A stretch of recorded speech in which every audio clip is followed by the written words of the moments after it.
તો વડોદરાથી મહત્વના સમાચાર સામે આવ્યા છે। સીએમ ભૂપેન્દ્ર પટેલ વડોદરા પહોંચી ગયા છે। સીએમ નવી કલેક્ટર કચેરીનું લોકાર્પણ અને રિંગ રોડનું ખાતમુહૂર્ત કરશે। 865 કરોડના કામોના ખાતમુહૂર્ત અને લોકાર્પણ કરવામાં આવશે। 525 જુનિયર ક્લાર્કને નિમણૂક પત્ર એનાયત કરવામાં આવશે।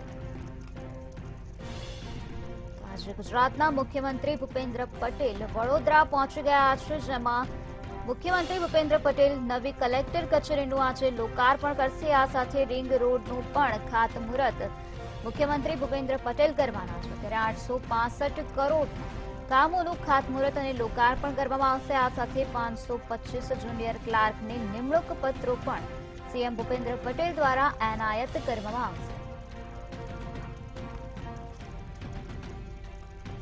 865 કરોડના વિકાસના કામોનું ખાતમુહૂર્ત તેમજ લોકાર્પણ આજે ગુજરાતના મુખ્યમંત્રી ભૂપેન્દ્ર પટેલ કરશે। ત્યારે આ સાથે તેઓ 525 જેટલા જુનિયર ક્લાર્કની નિમણૂક પત્ર પણ એનાયત કરશે। તો સીએમ ભૂપેન્દ્ર પટેલ નવી કલેક્ટર કચેરીનું લોકાર્પણ કરશે। આ સાથે વડોદરામાં રિંગ રોડનું પણ ખાતમુહૂર્ત કરશે। તો આજે ગુજરાતના મુખ્યમંત્રી ભૂપેન્દ્ર પટેલ વડોદરા પહોંચી ગયા છે। ત્યાં આજે તેઓ વિવિધ વિકાસના કાર્યક્રમોનું ખાતમુહૂર્ત અને લોકાર્પણ કરશે। વિવિધ કામોનું આજે ખાતમુહૂર્ત કરવામાં આવશે અને લોકાર્પણ કરવામાં આવશે, જેમાં 865 કરોડના કામોનું ખાતમુહૂર્ત અને લોકાર્પણ સીએમ ભૂપેન્દ્ર પટેલ કરવાના છે।